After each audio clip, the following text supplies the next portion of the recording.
Eh bien, bonjour. Permettez-moi juste un petit Well, good préalable pour dire d'où afternoon. je Allow parle. me just to say Dans ce beforehand colloque où where il y a des I'm coming Palestiniens from et des when I'm Israéliens qui sont speaking in this pour moi les conference premiers where there are intéressés Palestinians and Israelis et who are, for me, the first ayant fait interested beaucoup de parties. terrain comme journaliste I à travers have plusieurs done a conflits. lot of field Je work as a paraphraserai journalist in un several personnage conflicts, and connu I de would l'histoire de France pour dire paraphrase a que well-known le figure in terrain ne French ment pas. history Donc, je donne la and say primauté that the à field ceux qui does vivent not le lie. conflit dans leur chair, So, dans of leur course, I give quotidien. primacy to those Alors who moi, live the pourquoi alors dans ce conflict cas-là in their flesh, j'interviens? in their daily J'interviens, lives. j'ai accepté So, why in this d'intervenir case parce do I que intervene? d'abord I agreed to je connais speak beaucoup des because participants à ce colloque I know many à of the travers leurs œuvres, dont participants Denis in this Charbit, conference que through their j'apprécie. work, including Et Denis donc je me Charbit, suis whom dit, I voilà, appreciate.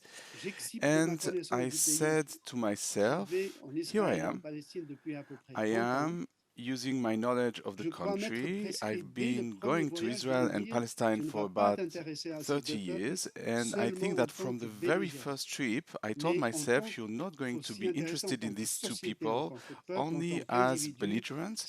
You s'intéresser à have to leur be interested in littérature, them leur as musique, societies, peoples, leur vie individuals, quotidienne. Et j'ai literature, eu cette chance en their 30 ans de music, their daily parcourir, life. je crois que je peux le And dire I've sans been lucky prétention, enough à in 30 pratiquement tout years, Israël, de Dan à I Beersheba, think comme I on can dit say dans la without Bible, pretension, et toute la I've Palestine avec ses traveled 400 villages, practically ses all of villes. Israel from Dan to Beersheba, euh, as it et says in the j'ai fini Bible, par and all of développer Palestine une with empathie its pour 400 les deux villages, peuples, de its towns. véritables amitiés. And I ended up Et developing ayant empathy moi-même for grandi both dans la guerre people d'Algérie, and real Marc, je vous disais, friendships. je suis né en Algérie, I en have grown Kabylie. up J'ai myself passé toute during mon the enfance dans Algerian un camp de War. regroupement. And Mark, as Pendant you la said, guerre, un I was camp born in de Algeria réfugiés and I entouré de spent my barbelés, gardé entire par des légionnaires, childhood in a en regrouping partie camp allemands during the d'ailleurs, des war, a tirailleurs refugee sénégalais. camp surrounded by Donc barbed je sais ce wire, que c'est que la guarded by guerre. legionnaires, some J'ai of them côtoyé la German mort and Senegalese très très riflemen, so tôt. I know Et what en war tant que is. grand reporter, j'ai I couvert was une very dizaine de close to death conflits very de early l'Amérique on, and centrale as a jusqu'à l'Asie reporter, I centrale, en covered passant about par 10 l'Afrique et le conflicts Moyen-Orient. from Central America to Central Donc je Asia, me suis dit, passing through Africa en and the toute Middle East. humilité, So comme I said to j'ai myself, in all de humility, l'empathie, beaucoup d'amis dans cette région, je vais as I intervenir have empathy and many avec des gens friends de bonne in this volonté pour region, y I mettre am peut-être un going peu de to lucidité speak with people sur of un conflit où goodwill beaucoup to de gens ont du mal perhaps à trouver du put a recul little lucidity in et a à se conflict where dégager many de people leur have passif. difficulty finding Alors, je ne sais perspective pas si je and vais freeing réussir ou pas, mais en tout themselves cas, je from le their fais passion. sincèrement et c'est I volontiers don't know if I'll que je vais succeed or not, parler but de I la am doing it conception, de la sincerely, and perception I am juive happy to de talk Jérusalem about et the du mont du conception, Temple. the Jewish Bien sûr, je perception vais of dire un Jerusalem and the truisme Temple en Mount. répétant que Of course, Jérusalem I am est going to say évidemment a le lieu le truism plus by sacré repeating that du Jerusalem is judaïsme. obviously the most Et sacred place in Jérusalem, le mont Judaism. du Temple, c'est le lieu And par excellence de Jerusalem, the Temple l'alliance. Mount, Alors, is the on peut place par déjà excellence deviner of the par covenant, anticipation l'idée because we can already de Jérusalem guess dans le départ the d'Abraham idea quand of il quitte Our Jerusalem en in the Chaldée departure of Abraham sur ordre de Dieu, sur when he intimation leaves divine, Ur in qui lui dit, Chaldea on God's où il orders, y a déjà on divine l'idée du intimation, sacrifice qui est and God l'idée aussi tells de him l'alliance de there's Dieu already the avec son idea of peuple. this sacrifice, Eh which bien, is also the idea of c'est the à covenant Jérusalem between que, God and his people. pour faire And it court, is que in Jerusalem, David, qui est to né à cut a long story Bethléem, short, it is in Jerusalem choisit that David, who was born in un morceau de Bethlehem, terrain à Jérusalem, qui est une ville chooses a piece of cananéenne, land. puisque Jerusalem at the time Yerushalayim, is a la ville Canaanite du city Shalem. because Il Jerusalem, choisit donc, il Yerushalayim, achète un is the terrain city of pour Shalem. installer So he l'Arche chooses, he d'Alliance buys a et donc piece of la land to capitale install the de Ark la of the royauté Covenant. And thus, et the donc capital of the royalty de la and the présence divine, temple, puisque le temple se dit Beit en the hébreu comme en capital city arabe, of qui the veut dire divine maison, presence, c'est la since maison de the Dieu. temple is Et called d'ailleurs, Beit in dans un des Hebrew noms as de well is in, Jérusalem, as in Ézéchiel Arabic, which dit means house. Yahvé est là.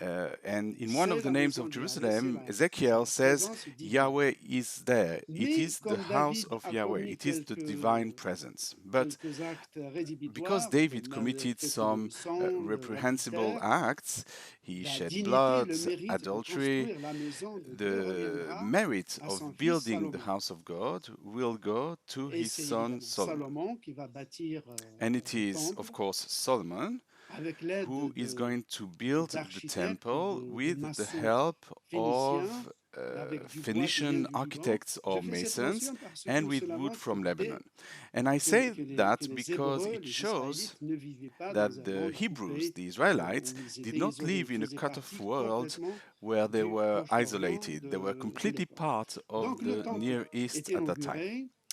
So the temple is inaugurated, and Jerusalem becomes both the place of the temple and the place of the royalty. And from then on, Jerusalem will live at the rhythm, at the pace of the history of the Hebrews, the 12 tribes, then the separation of the kingdom of the north from that of Judah. But the permanence of the people, of the covenant of God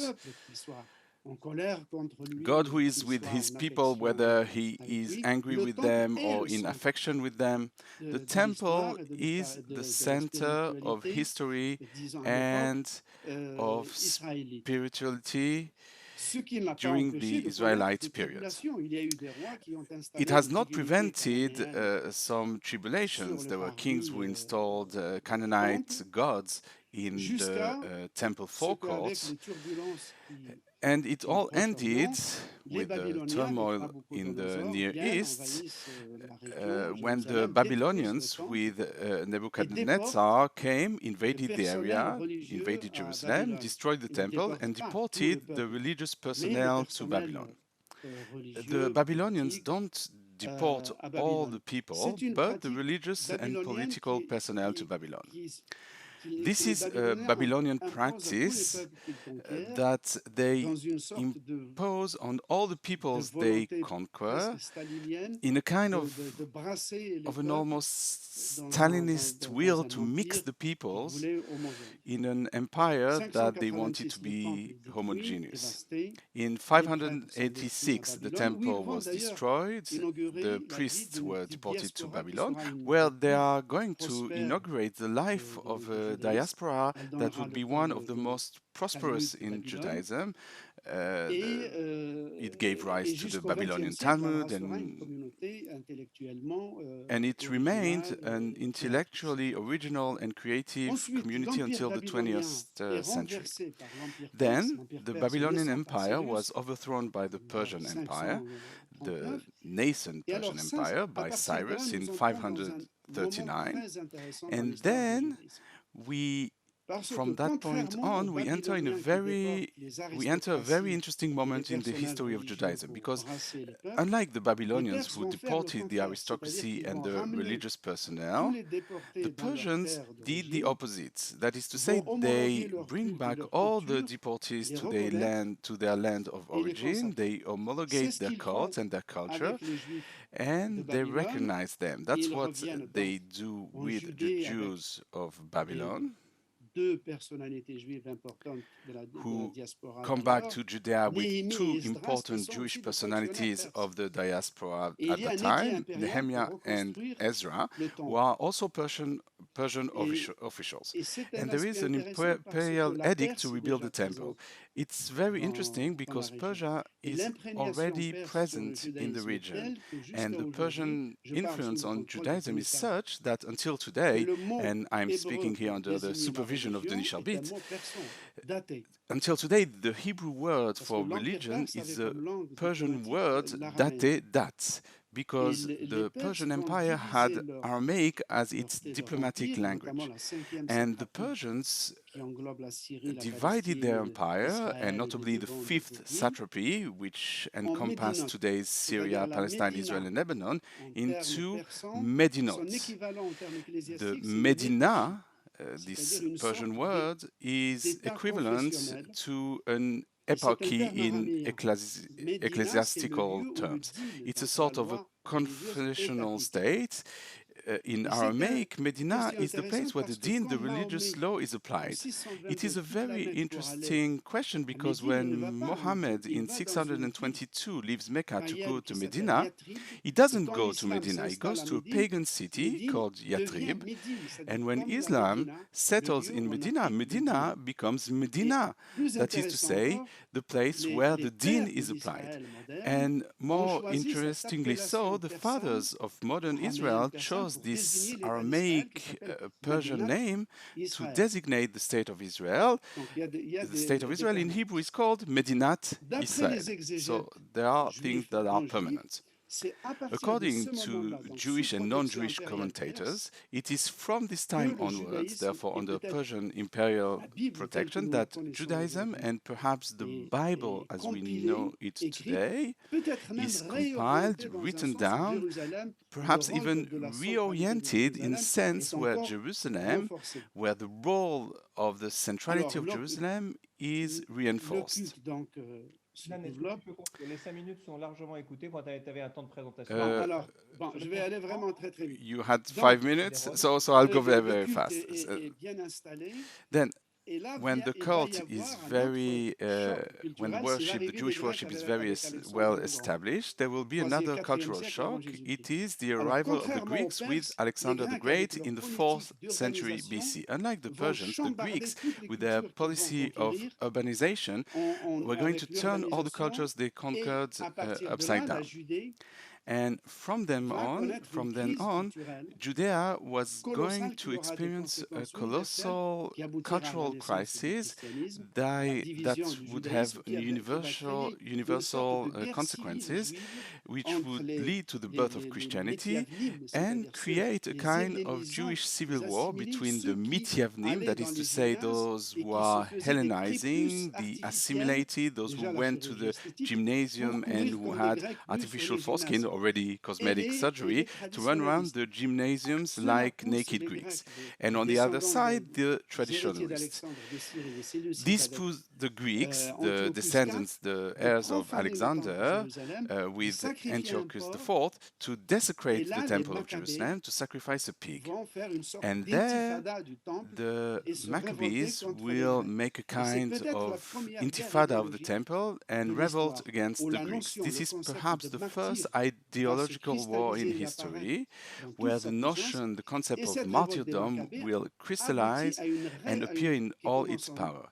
This Maccabean revolt started in 169, and in 164 the Maccabees are victorious, and this victory is celebrated to this day by the festival of Chanukah, the festival of lights, during which candles are lit in Israel and diaspora. And last year I saw it in Paris. But this Hellenization, as I said, created a civil war within the Jews. Judaism is divided into several schools, and when the Romans arrived in Damascus in 63 BC with Pompey, some Jews asked him to intervene and solve their problems. Of course, the Romans did not ask for anything better than to be invited. They enter Judea. Then, with the Hasmoneans, and above all with the most interesting of them perhaps, King Alexander Jenius, Alexander Jenius is going to build a territory, a Greek-style state. First of all, territories, the people, the non-Jewish, the non-Judean peoples were to be converted by force, and this is how an Idumean family, that of Antipater, was to be converted. Antipater married a Nabatean Arab woman, and they had a son called Herod the Great, who enlarged the temple, but who was hated by the religious Jews whom he persecuted. He embellishes the temple, and among the problems that arise, the Jewish state becomes a client state of Rome. And this civil war that starts between Jews, of course the Romans stir it up, this will lead to the destruction of the temple in 70 by Vespasian and by Titus. The temple is destroyed, and then there is a complete change in the way Judaism is lived. This is the birth of rabbinic Judaism with the Academy of Yavne. The sacrifices in the temple are abolished. There will be no more temple before the return of the Messiah, and what will represent the temple and the sacrifices is religious study and prayer. This is the Judaism we know to this day. But there is an idea in Jewish spirituality, in commentaries, in the Talmud, in all the traditions of a third temple which should return and would be a definitive eternal temple. This temple which could only be rebuilt in peace and with the agreement of all, and into which all the peoples of the earth would flock. Maimonides says that it is the Messiah who will build that temple. Other theologians say that the temple will fall from the sky, but some extremists today in Israel, they have created an institution called the Temple Institute, and they would like to rebuild it now instead of the esplanade of the mosques. Finally, when the Israelis occupied East Jerusalem in 1967, Moshe Dayan and Golda Meir immediately understood the explosive potential of this issue.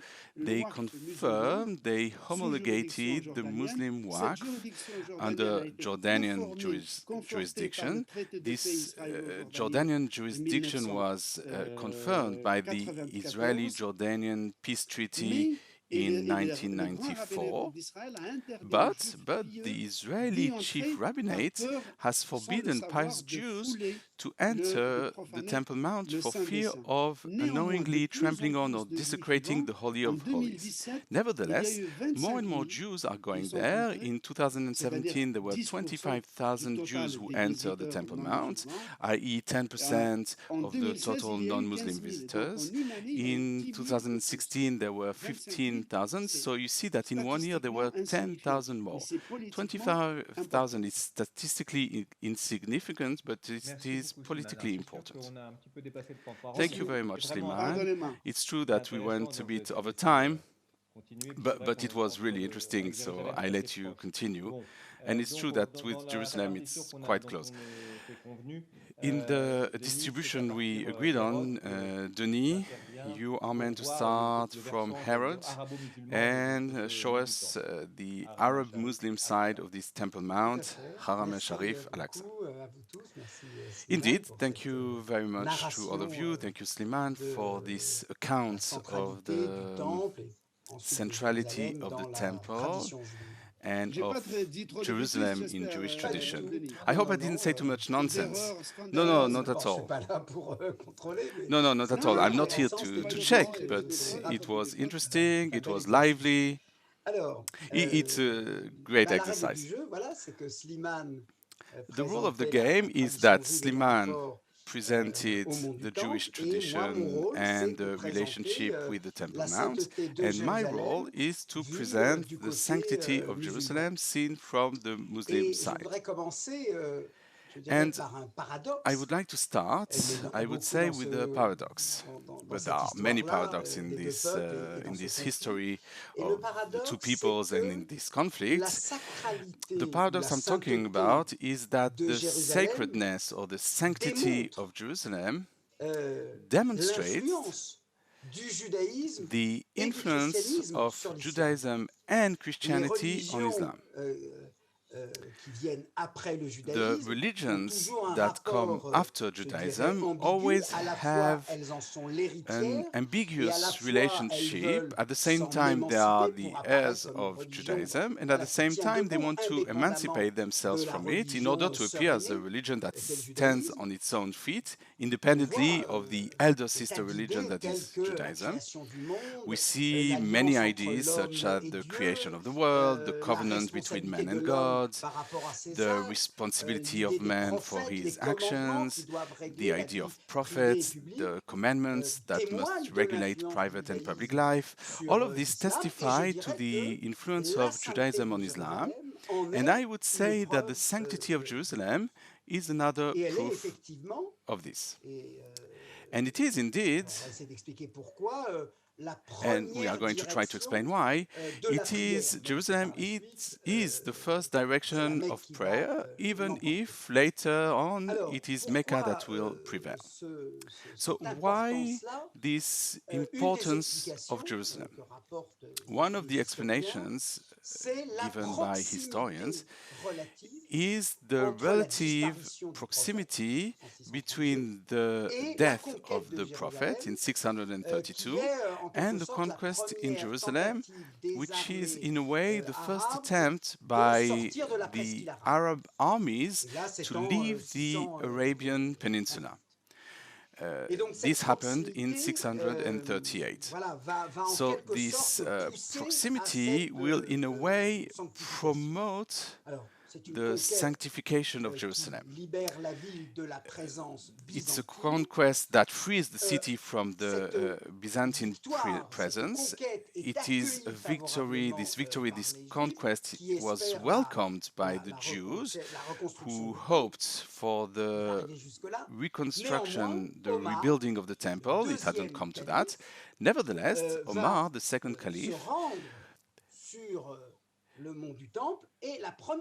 Omar goes to the Temple Mount, and the first thing he did there was to clean it of the filth, the dirt, the impurities, everything that had accumulated over the decades. And 60 years after the conquest,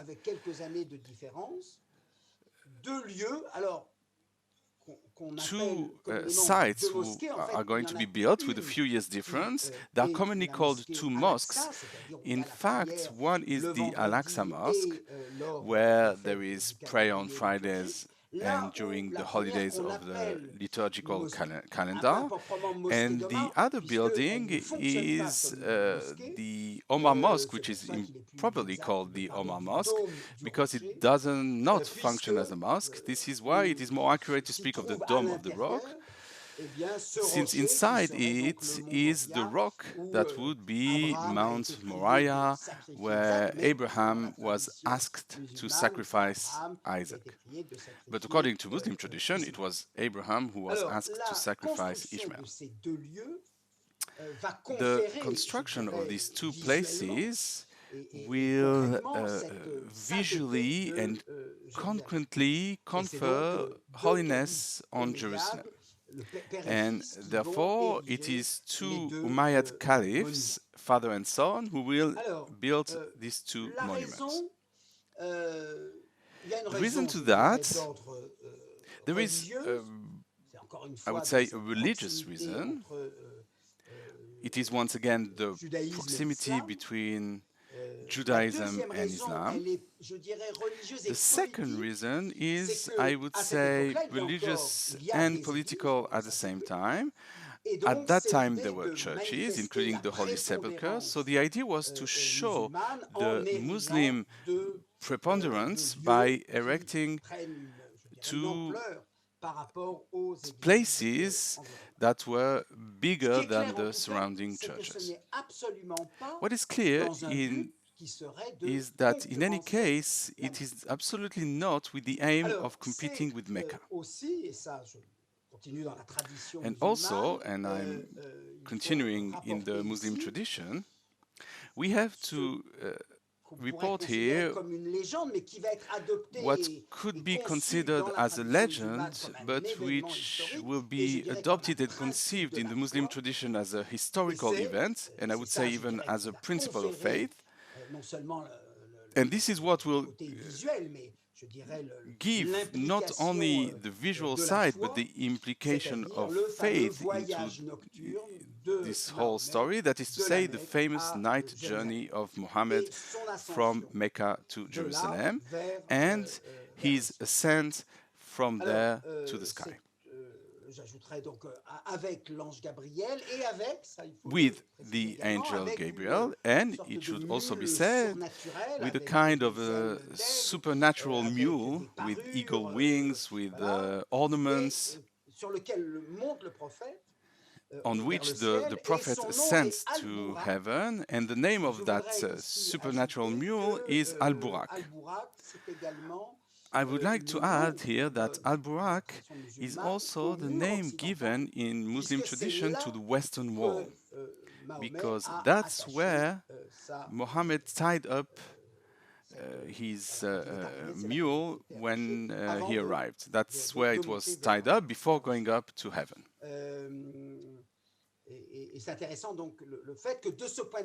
And it's interesting that from that point of view, even the Western Wall is a holy place in a way for Islam, and therefore it is named al-Burak. Why Burak? The only explanation we have, or at least one of the interesting explanations, the paradox is that in the messianic perspective, there is also a kind of donkey that must carry the Messiah, and that donkey is called Susia Barka. Barka, Burak, could this be the explanation? In any case, you have on the one hand a story that becomes a principle of faith for Muslims, and which has its expression in the Quran, in the first verse of Surah 17, with a reference to this night journey from the Holy Mosque to the remote mosque. Remote is al-Aqsa in Arabic, hence the name the mosque bears to this day. In a way, we can say that through the centuries, the holiness of Jerusalem, which has never been questioned, but which was nevertheless the third holy city of Islam, I would say that that holiness generally took on more impact and more meaning in the periods, we will mention two of them and stop there, in the periods when Jerusalem passed into the hands of rivals, the Christians at the time of the Crusades and the Frankish Kingdom of Jerusalem. This is where the first jihad call to liberate Jerusalem was pronounced. And in a way, one could also say the same about 1967. In the periods when Jerusalem is in Muslim hands, which is going to be the case for 8 centuries, Jerusalem has its status, but not much more than that.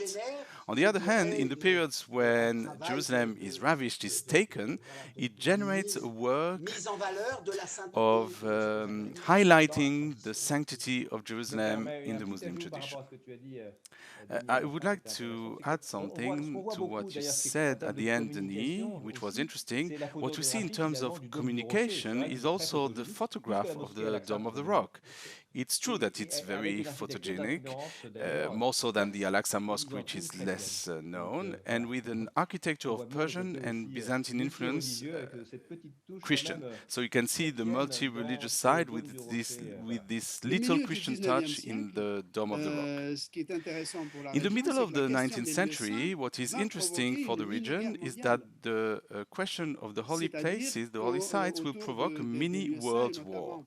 That is to say that when around the holy places, and particularly in Bethlehem, in the war between Catholics and Orthodox over the management of the Church of the Nativity, you know, there is this little silver star that is plated on the marble floor and indicates the place where little Jesus was born. The Greeks stole that silver star, and the Russians, being the protectors of the Orthodox, the French being the protectors of the Catholics, the tension rose very quickly. And this gave rise to the Crimean War of 1855, which opposed the Ottoman Empire alongside the British and French empires against the Russian Empire. And that war was one of the most devastating wars of the 19th century, and all of this because of the management of these holy places. The result was a status quo, what we call the status quo. It is a protocol drawn up by the Ottoman Empire, which was approved, recognized, officialized by resolutions of the great powers of the time. And until now, the Christmas Mass in Bethlehem requires the presence of 4 Catholic consuls alongside the authority of the moment. It was a British authority at the time of the League of Nations. It became Jordanian, then Israeli, now Palestinian. The Catholic consuls are the French, the Belgian, the Spanish, and Italian consuls. And the management of the Holy Sepulchre in Jerusalem, if we want to come back to Jerusalem, each piece piece, each part of the Holy Sepulchre is entrusted to a community that strictly guards its management. So much so that the keys to the Holy Sepulchre have been kept by a Muslim family for almost 1,000 years, the Nusaybe family.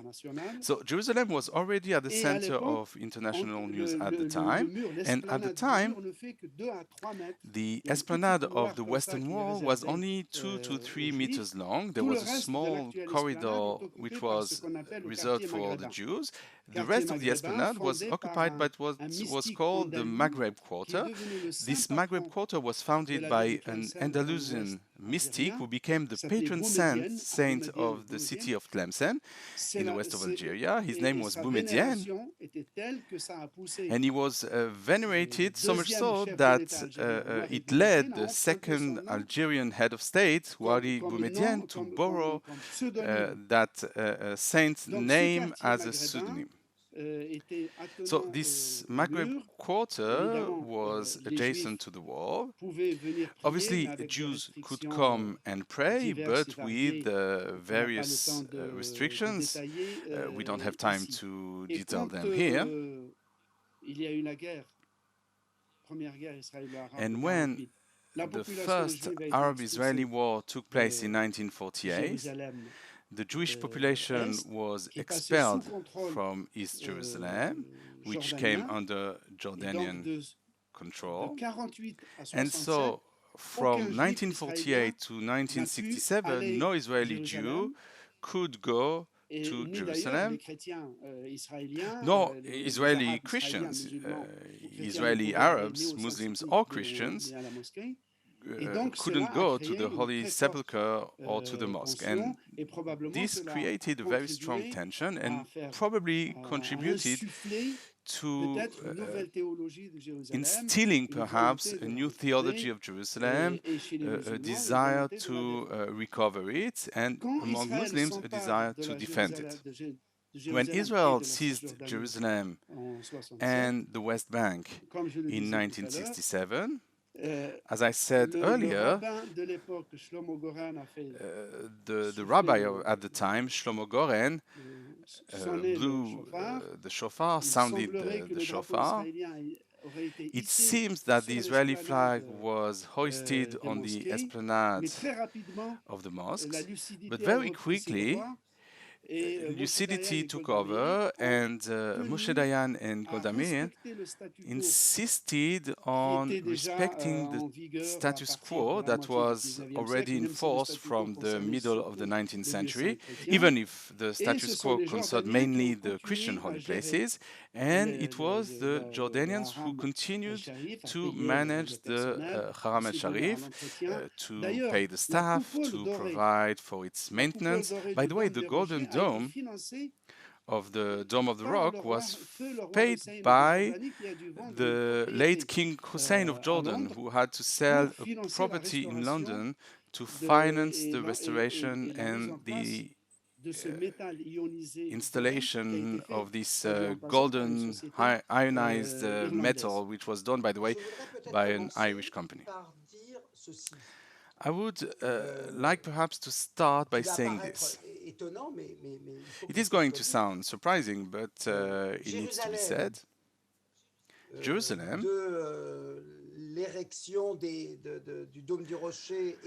from the building of the Dome of the Rock and Al-Aqsa, then we have the building of the walls by Slimane the Magnificent, but it must be understood that until the 19th century, the second half of the 19th century, Jerusalem did not exist outside of the Muslim, Christian, Jewish, and Armenian quarters that are inside the walls.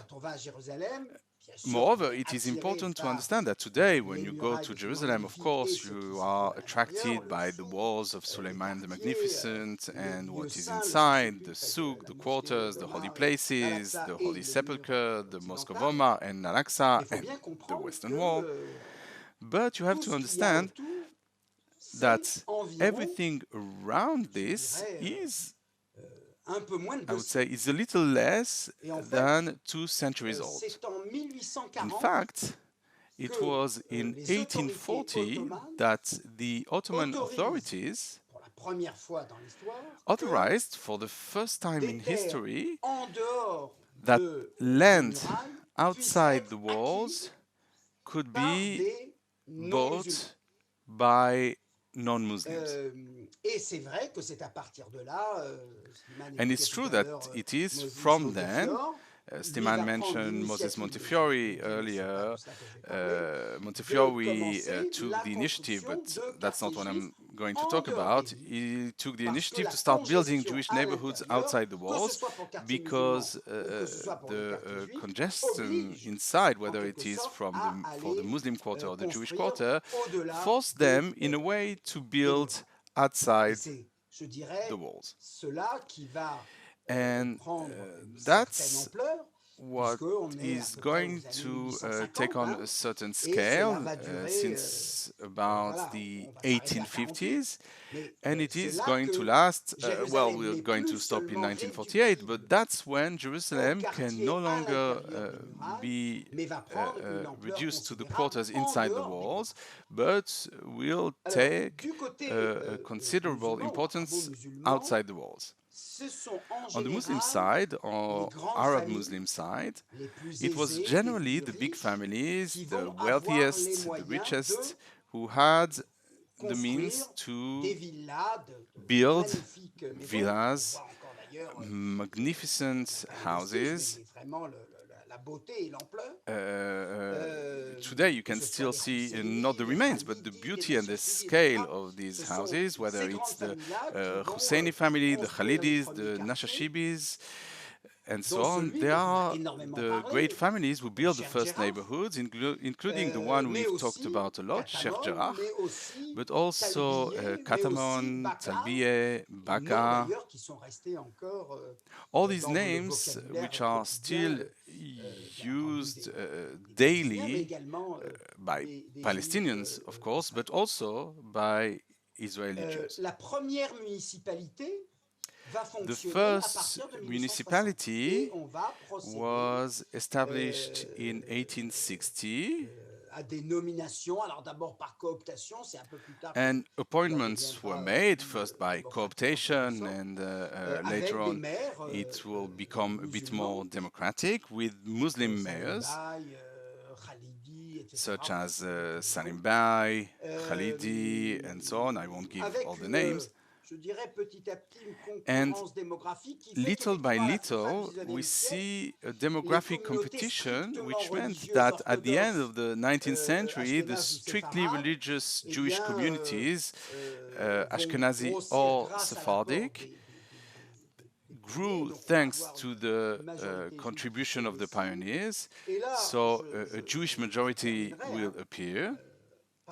And here I'll conclude with the same observation as Slimane made, that it's indeed the fact that the British mandate decided to set up its headquarters in Jerusalem that will give for Palestinian nationalism and for Jewish nationalism a greater importance, a greater centrality to this issue that is Jerusalem. And this is reflected in particular by the fact that Slimane was referring to the various institutions created in the 1970s to monitor the fate of Jerusalem, created by the Arab Muslim countries, but it should be noted that the Mufti of Jerusalem, Haj Amin al-Husseini, also convened a congress on the fate of Jerusalem to signify the political religious importance of Jerusalem in the 1930s. I will conclude with the diplomatic aspect of the fate of Jerusalem, which is in the partition plan, the famous UN Resolution 181. Jerusalem is meant to escape both Jewish and Muslim control, since it is defined in the maps that are an integral part of the resolution, they are using there the Latin notion of corpus separatum. It is Jerusalem and Bethlehem, by the way. It's not just Jerusalem. We tend to forget Bethlehem, but it is Jerusalem and Bethlehem, which are considered international cities. This is what was voted, except that we know what happened to that resolution with the war, the conflict, and at the end of this war, the so-called War of Independence, or the so-called Nakba, we see at the end of the war a withdrawing of Jerusalem. It is important to understand that it would have been anachronistic at the time to speak of East and West Jerusalem. Objectively, of course, there is North Jerusalem, South Jerusalem, as in any geographical location. But the political notion of East or West Jerusalem was only born after the ceasefire of 1948 established by the Rhodes Agreements. And humanly speaking, what is going to happen is that the Arabs who were living in Jerusalem without having this East-West distinction, which made no sense, they are going to evacuate or going to be evicted from the Arab quarters of what is West Jerusalem, just as the Jews are going to evacuate the Jewish quarter of the Old City, since it remains in the hands of King Abdallah. By the way, this is the only real great military defeat, or the only great victory, if I'm talking from the Arab-Muslim perspective. It is the great victory in the defeat to have kept the control of the old city of Jerusalem. So the Jews who lived in Sheikh Jarrah or Silwan, they too were asked to evacuate and found themselves refugees, if I may say so, in the western part. But of course, in terms of numbers, there are many more Palestinian Arabs who were evacuated from the neighborhoods where they used to live. I gave you their names, Baka, Katamon, and Karem, and so on, to take refuge in the eastern part of the city. The last stage, in one sentence, is of course the Six-Day War, which will allow the Israelis, according to their language, to reunify the city.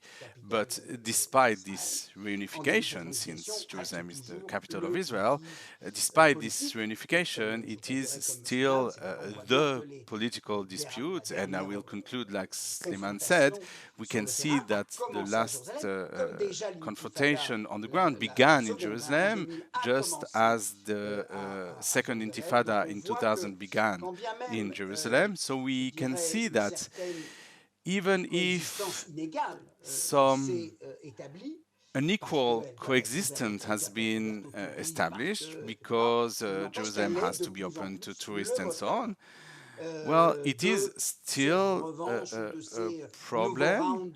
This is, of course, the origin of these new rounds of fighting, and it is undoubtedly a sign of the greater influence of the religious dimension, of the conflictual aspect of religion, Islam and Judaism, which is superimposed on the national Israeli-Palestinian dimension that will be the subject of the third part.